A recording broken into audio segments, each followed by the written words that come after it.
I spent a full month with the Steam Deck OLED now, and in this video, I'm going to break down the last 30 days and give you all the details. We're going to be taking a look at everything that I love about the Steam Deck, some of the things that I dislike, and just my impressions on the first 30 days of ownership. I'm really excited to talk about the Steam Deck. Let's get into the video. So over the last 30 days, I found myself using the Steam Deck so often. So much so that it has become my primary gaming console or platform. I have not been playing on the Xbox so much. I have a Xbox Series X, and I haven't even touched my PC. It is so easy to pick up the Steam Deck and start playing, especially if I only have 20 minutes or a half hour. It's as easy as picking up your phone and just powering it on from sleep. I can start up a game. There's a lot of board games that I've bought recently, and it's so just convenient and easy and approachable. And I just find myself picking it up to play a quick game of something, right? A game of Carcassonne, or if that's how you say it, or a game of Splendor, a match of Dead by Daylight. I got Golf with Friends, and so I'll just play through 9 holes or 18, and it's just so accessible and fun and convenient. I absolutely love the fact that I can just pick it up, power it on, start up a game, and I'm in there and playing. It's a great experience. It's so easy to use and so accessible that I just can't help but I might walk by and pick it up and turn it on and start playing a game. And I wouldn't normally do that. It's like there's so many steps involved to playing on something else, where this, you just power it on and you're good to go.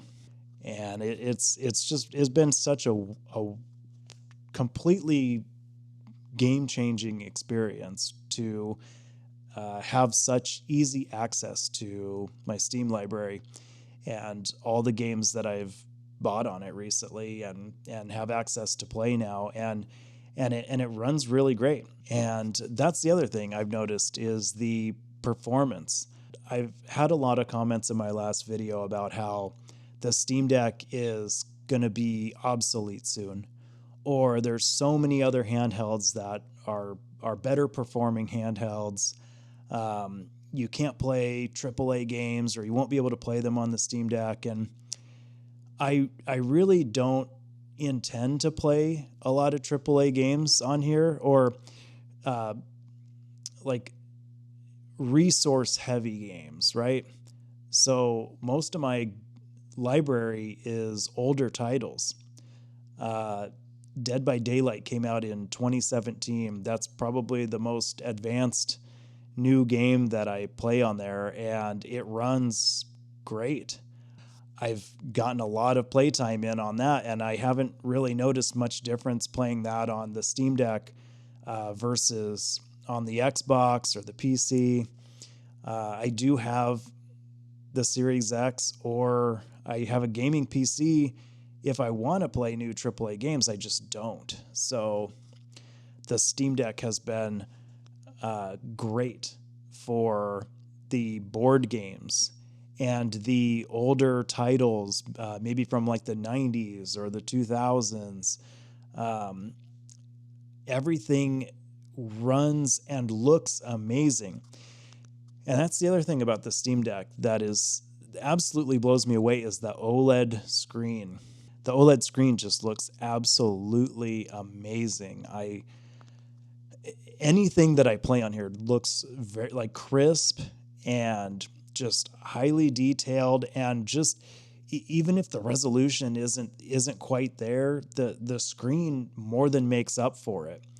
It's just absolutely beautiful. I love looking at the games like through this OLED screen. It makes so much difference. The OLED screen just looks absolutely wonderful. Another thing that I like about it too is the control layout. Having the thumbsticks in the same position on each side and the trackpads that are on there, they work so well.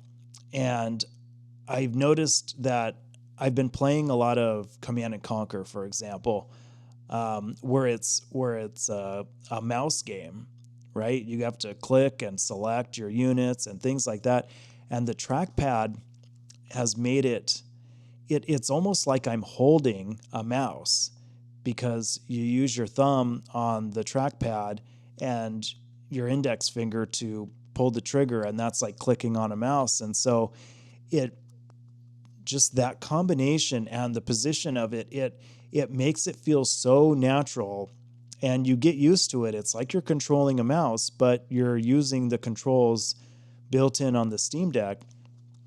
And I've been enjoying playing RTS games on the Steam Deck because it has that built-in trackpad. And it kind of reminds me of like a trackball mouse, right? It's something, it takes a little getting used to, but it does the job, and it's built in, and it works great. I've noticed the other controls, the thumbsticks, everything works really well. It's laid out in such a way that's really approachable. It's very comfortable. I've sat and played it for a few hours, and I don't find that my hands are getting cramped or tired or fatigued. I do usually set the Steam Deck on a pillow or something so that it's a little more comfortable. I'm not having to hold it the entire time. And that makes the experience a little bit better. Yeah, overall, just the form factor, the size, the weight, everything, the controls, I really enjoy playing on it. It works great for me. Let's talk about games. So when I first got the Steam Deck, I had like 40 something games in my Steam library, and now I have just under 90. And that's mainly due to, I've noticed a lot of games that are on sale. I will add Steam games to my wish list. They'll go on sale. I'll get an email. And usually the discounts are pretty heavy. And a place that I started going to really get some good deals has been Humble Bundle. They normally have 4, 5, 6 different bundles that you can redeem on Steam, and they're incredibly inexpensive. I was able to get a 28 game bundle for $10 that had Splendor and Carcassonne and several other like board games with all of their expansions, all for $10. It added 28 games to my library, which was just such a great value. It really blows me away how good of deals you can find on Steam games. And that was just one example. I'm sure that there's other places that you can go to get great games at a discount. But just between Humble Bundle and Steam's store, I found a lot of games and like doubled the size of my library, and it's just great. Like I've hardly spent any money downloading content, and I've gotten hours worth of value out of that. So I got the 1 terabyte Steam Deck OLED, and I'm glad that I got the 1 terabyte. But so far I haven't come anywhere near to filling it up. I don't even think I've used 100 gigs. The games on the Steam Deck, I don't know if they're more optimized for the Steam Deck, or it seemed like they didn't take up a lot of space when I installed them. So I've probably put about 11 games on there so far, and yeah, the storage capacity has been great. There's a SD card slot. If I wanted to add more storage, I could, but as of right now, like I haven't had run into any storage issues. The 512 would have probably been just fine. Being you can expand the storage, but just something to be mindful of. Like you might not need the 1 terabyte. You could probably save a little bit of money and get the lower storage option, but I'm glad I have that extra storage space just in case, because I know that I will be downloading more things in the future. So like emulators and things like that. So having that room will be nice. Also noticed I did play some multiplayer on here, and that experience was really good. Just because normally I would play on the Xbox or on PC and be on the party chat or on Discord. I can use Discord on my phone, on speakerphone, and I've heard that you can download it onto the Linux side of the Steam Deck and set it up so that you can run it through the Steam OS and have it run in the background. That's something I haven't tried doing yet, but just being able to play multiplayer and then boot up Discord and have it on speakerphone, I think that worked really well for a mobile multiplayer, portable option to play games with other people. You could take this over and do like a LAN party kind of thing, and it works great.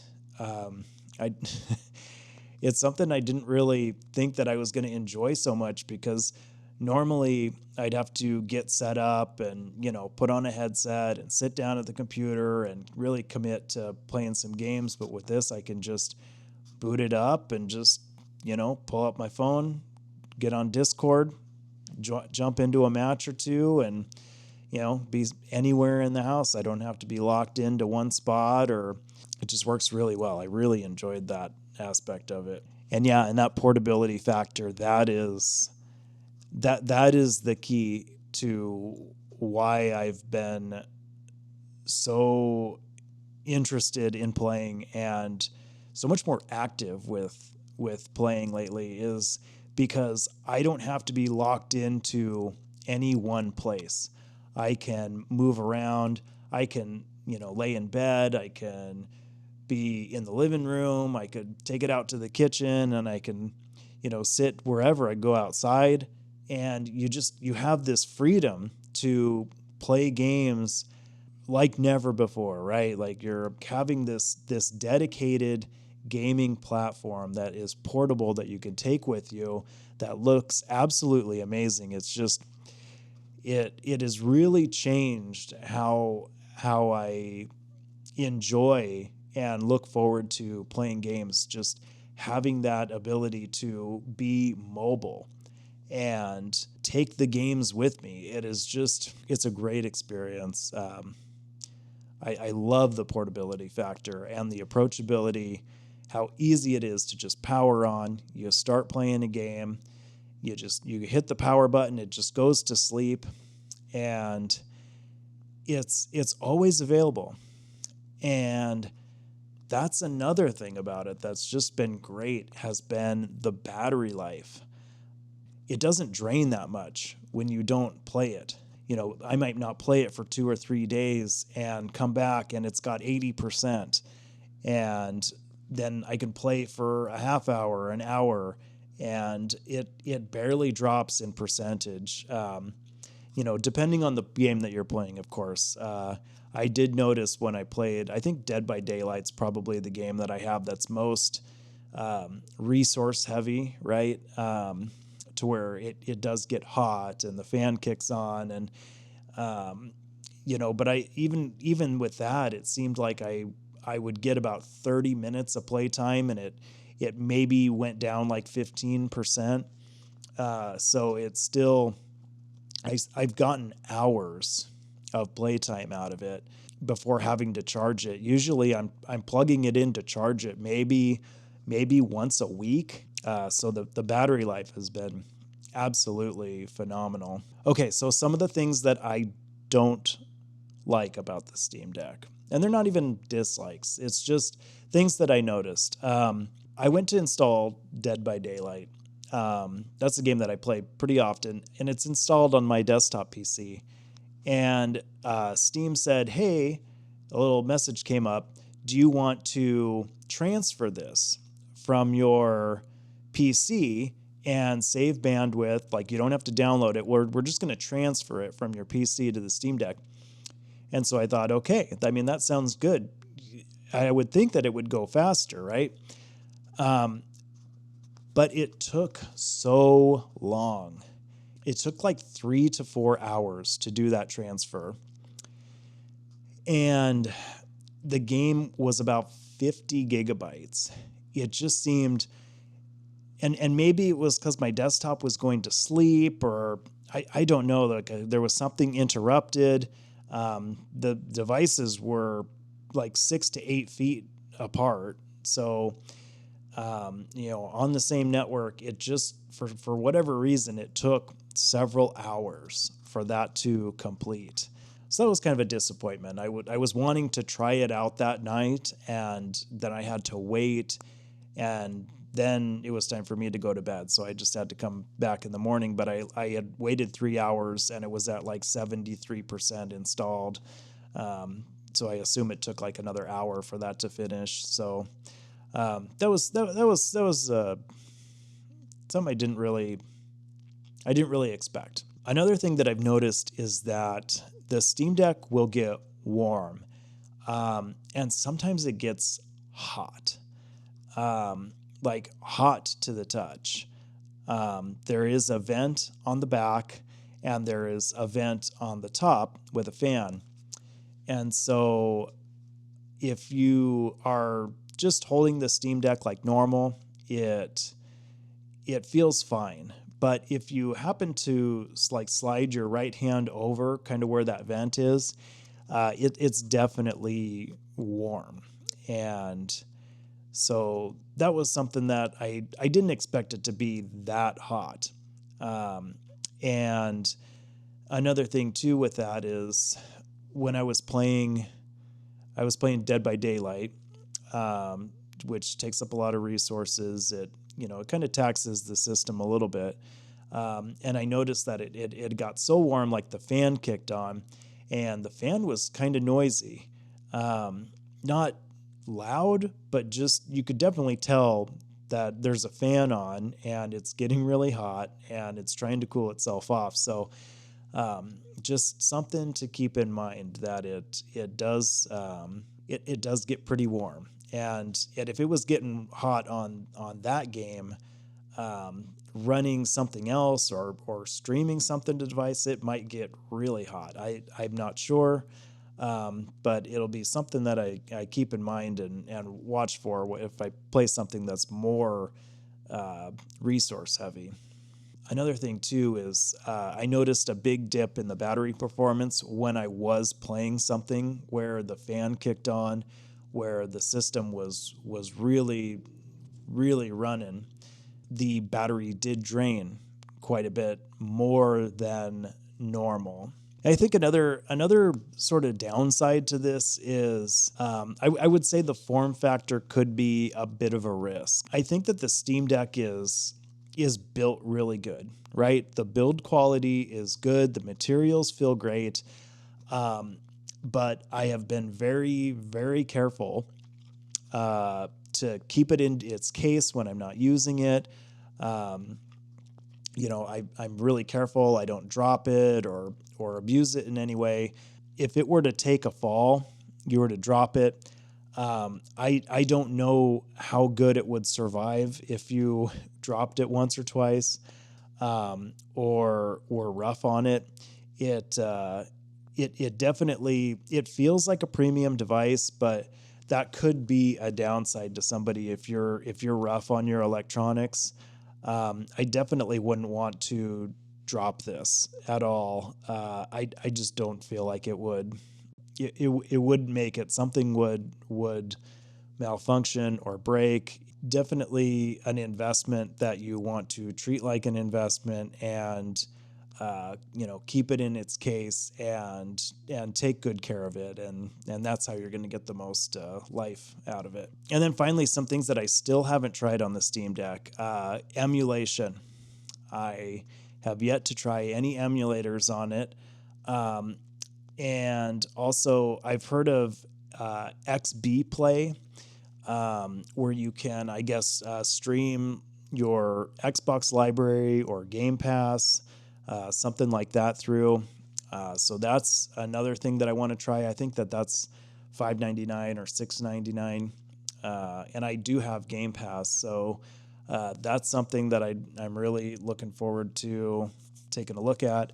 Also, I haven't done any game streaming. I saw that you can do streaming from your PC to the Steam Deck, but that there was maybe a few things involved, and I haven't bothered to try downloading or try to get that set up yet. But I definitely want to try doing the game streaming and see what kind of performance difference there is with that. And then also the other side of streaming, where I am going to try to use the Steam Deck as my source and do some Twitch streaming while holding the Steam Deck and using that and capturing the video off of that. I think that would be a cool test, and if I could get that working, I think that would be a lot of fun to do.